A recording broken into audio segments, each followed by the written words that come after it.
24 hours. I guess most of them thought I was crazy, but as it didn't cost them anything, they were willing to take a chance. "Then you didn't raise your $10,000 from them in advance payments?" I marveled. "Certainly not. That would have scared off the whole lot of them. But I got their agreements. I told you it took me 2 hours.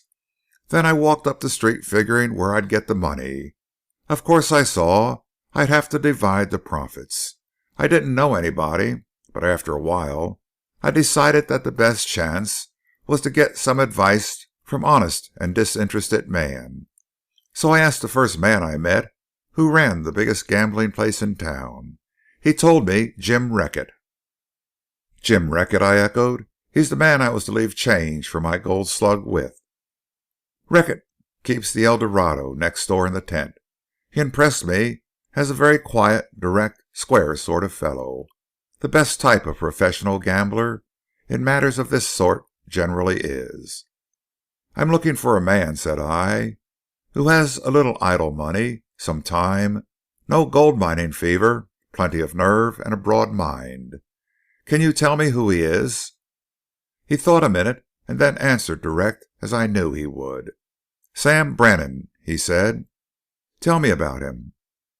"To take up your points," said Reckett, checking off his fingers, "he came out with a shipload of Mormons as their head, and he collected tithes from them for over a year. That's your idle money. He has all the time the Lord stuck into one day at a clip. That's your some time. He has been here in the city since '48, which would seem to show he doesn't care much for mining. He collected the tithes from those Mormons, sent word to Brigham Young that if he wanted the money to come and get it. That's for your nerve. As for being broad-minded, well, when a delegation of Mormons, all ready for a scrap, came to him solemnly to say they were going to refuse to pay him the tithes any more, even if he was the California head of the church, he laughed them off the place for having been so green as to pay them as long as they had. I found Sam Brannan, finally, at the bar in Dennison's Exchange. "What was he like?" asked Johnny eagerly. "I bet I heard his name 50 times today." "He is a thick-set, jolly-looking, curly-headed fellow, with a thick neck, a bulldog jaw, and a big voice," replied Talbot. "Of course, he tried to bully me, but when that didn't work, he came down to business. We entered into an agreement. Brannan was to furnish the money and take half the profits, providing he liked the idea. When we had settled it all, I told him my scheme. He thought it over a while and came in. Then we rode off and paid the captains of the ships. It was necessary now to get them warped in at high tide, of course, but Sam Brannan said he'd see to that. He has some sort of pull with the natives, enough to get a day's labor, anyway." "Warp them in?" I echoed. "Certainly. You couldn't expect the merchants to lighter their stuff off in boats always. We'll beach these ships at high tide, and then run some sort of light causeway out to them. There's no surf, and the bottom is soft. It'll cost us something, of course, but Sam and I figure we ought to divide 3,000 clear." "I'd like to ask a question or so," said I. "What's to prevent the merchants from doing the same hiring of ships for themselves?" "Nothing," said Talbot, "after the first month." "And what prevented Brannan, after he heard your scheme, from going out on his own hook and pocketing all the proceeds?" "You don't understand, Frank," said Talbot impatiently. "Men of our stamp don't do those things." "Oh," said I. "This," said Johnny, "made it about 2 o'clock, as I figure your story. Did you then take a needed rest?" "1:45, corrected Talbot. "I was going back to the hotel when I passed that brick building, you know, on Montgomery Street. I remembered then the lawyer and his $250 for a hole in the ground. It seemed to me there was a terrible waste somewhere. Here was a big brick building filled up with nothing but goods. It might be much better filled with people. There's plenty of room for goods in those ships, but you can't very well put people on the ships. So I just dropped in to see all about it. I offered to hire the entire upper part of the building, and pointed out that the lower part was all they could possibly use as a store. They said they needed the upper part as a storehouse. I offered to store the goods in an accessible, safe place. Of course they wanted to see the place, but I wouldn't let on, naturally, but left it subject to their approval after the lease was signed. The joke of it is, they were way overstocked anyway. Finally, I made my grand offer. "Look here," said I, "you rent me that upper story for a decent length of time, say a year, and I'll buy out the surplus stock you've got up there at a decent valuation." They jumped at that. Of course they pretended not to, but just the same they jumped. I'll either sell the stuff by auction, even at a slight loss, or else I'll stick it aboard a ship. Depends a good deal on what is there, of course. It's mostly bale and box goods of some sort or another. I've got an inventory in my pocket. Haven't looked at it yet. Then I'll partition off that wareroom and rent it out for offices and so forth.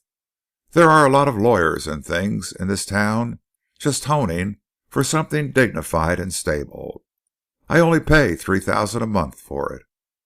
Johnny groaned deeply. "Well," persisted Talbot, "I figure on getting at least $8,000 a month out of it. That'll take care of a little loss on the goods, if necessary. I'm not sure a loss is necessary." "And how much about are the goods?" I inquired softly. "Oh, I don't know. Somewhere between 10 and 20,000, I suppose." "Paid for how and when?" "1/3 cash and the rest in notes. The interest out here is rather high," said Talbot regretfully. "Where do you expect to get the money?" I insisted. "Oh, money, money!" cried Talbot, throwing out his arms with a gesture of impatience. "The place is full of money. It's pouring in from the mines, from the world outside. Money's no trouble." He fell into an intent reverie, biting at his short mustache. I arose softly to my feet. "Johnny," said I, in a strangled little voice, "I've got to give back McGlynn's change. Want to go with me?" We tiptoed around the corner of the building and fell into each other's arms with shrieks of joy. "Oh," cried Johnny at last, wiping the tears from his eyes, "money's no trouble." After we had to some extent relieved our feelings, we changed my gold slug into dust. I purchased a buckskin bag, and went to find McGlynn. Our way to his quarters led past the post office, where a long queue of men still waited patiently and quietly in line. We stood for a few moments watching the demeanor of those who had received their mail, or who had been told there was nothing for them. Some of the latter were pathetic, and looked fairly dazed with grief and disappointment.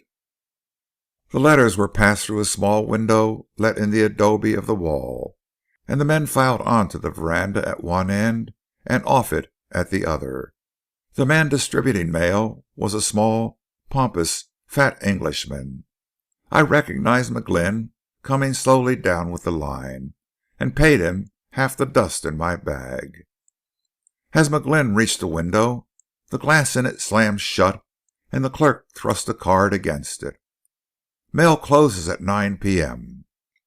McGlynn tapped at the glass, received no attention, and commenced to beat a tattoo. The window was snatched open, and the fat clerk, very red, thrust his face in the opening. "What do you want?" he demanded truculently. "Any letters for John A. McGlynn?" "This office opens at 8:30 a.m.," said the clerk, slamming shut the window. Without an instant's hesitation, and before the man had a chance to retire, McGlynn's huge fist crashed through the glass and into his face. The crowd had waited patiently, but now, with a brutal snarl, it surged forward. McGlynn, a pleasant smile on his face, swung slowly about. "Keep your line, boys, keep your line," he boomed. "There's no trouble. It's only a little Englishman who don't know our ways yet." Inside the building, the postal force, white and scared yet over the menacing growl of the beast they had so nearly roused, hastened to resume their tasks. I heard later that the last man in line reached the window only at 3 o'clock in the morning. Also, the next day, McGlynn was summoned by Geary, the postmaster, to account for his share in the row, and that in the end Geary apologized and was graciously forgiven by McGlynn. I can well believe it. We found Yank and Talbot still at the edge of the hotel veranda. "Look here, Tal," said Johnny at once. "How are you going to finish all this business you've scared up and get off to the mines within a reasonable time? We ought to start pretty soon." "Mines?" echoed Talbot. "I'm not going to the mines. I wouldn't leave all this for a million mines. No, Yank and I have been talking it over. You boys will have to attend to the mining end of this business.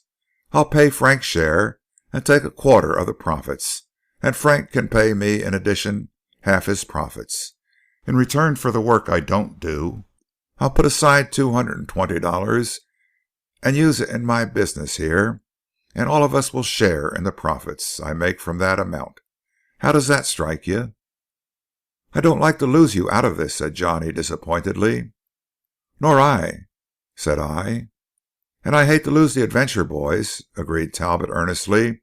"But honestly, I can't leave this place now even if I want to, and I certainly don't want to." I turned in that night with the feeling that I had passed a very interesting day.